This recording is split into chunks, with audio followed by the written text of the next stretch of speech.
అస్సలాముఅలైకుం. ఈరోజు ముఖ్యమైన విషయం ఏమంటే, నేను ఒక టీడీపీ మైనార్టీ అధ్యక్షుడిగా గత 4.5 సంవత్సరాల నుంచి నేను పార్టీలో పదవిలో పనిచేస్తున్నాను. కార్యకర్తగా నేను 2004, 2005 నుంచి నాకు ఈ సభ్యత్వం ఉంది.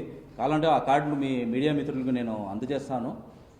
2005 నుంచి నాకు సభ్యత్వం ఉంది. 2019లో నాకు అమీర్ బాబు గారు పదవి ఇచ్చినారు మైనార్టీ అధ్యక్షుడిగా. గత 4.5 సంవత్సరం నుంచి నేను పనిచేస్తూ ఉండగా ఈరోజు నా తప్పు ఏముందని కడప కొత్తగా వచ్చిన గత 3 నెలల నుంచి మాధవి రెడ్డి గారు ఎందుకు నాకు తీయడం అనేది జరిగింది. నాతో ఏమైనా తప్పులు జరిగినాయా? నాకు ఒక షోకాస్ నోటీస్ అయినా ఇవ్వాలి కదా. మీరు ఒక షోకాస్ నోటీస్ కూడా ఇవ్వరు. కనీసం మీతో తప్పు నాతో తప్పు ఏమైపోయింది అనేది కూడా చెప్పరు. సడన్గా ఎవరినో ఒకటి పిలిపిస్తారు, ఇచ్చేస్తారు. మేము సైబుల్కే కదా ఇచ్చింది అని.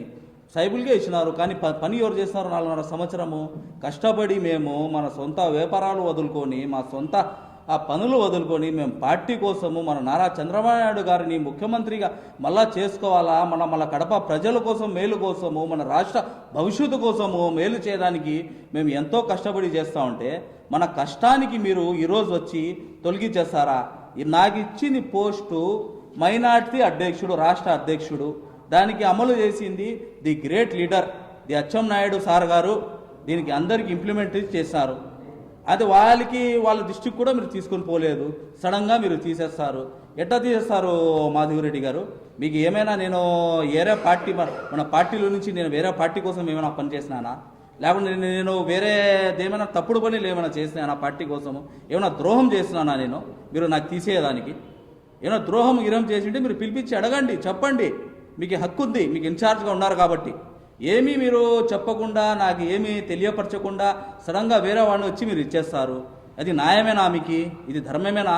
అన్నాళ్ళ నుంచి నేను కష్టపడి చేసిన దానికి ఫలితం మీరు ఇదేనా నాకు ఇచ్చేది? మీరు మన కష్టానికి ఫలితం ఇదేనా మీరు ఇచ్చేది మాధవిరెడ్డి గారు? మీరు అదే మీరు ఎప్పుడు నుంచో మేము పనిచేస్తూ ఉంటే మీరు ఏది మమ్మల్ని అసలు కనీసం మీ ఇన్ఛార్జ్ పదవి వస్తే ఒక మైనార్టీ అధ్యక్షుడు నాడు కనీసం మమ్మల్ని ఫోన్ చేసినా చెప్పలేదు. కనీసం ఫోన్ చేసినా పిలిపించలేదు. మెసేజ్ కూడా పెట్టలేదు మనకి ఏ రోజు కూడా.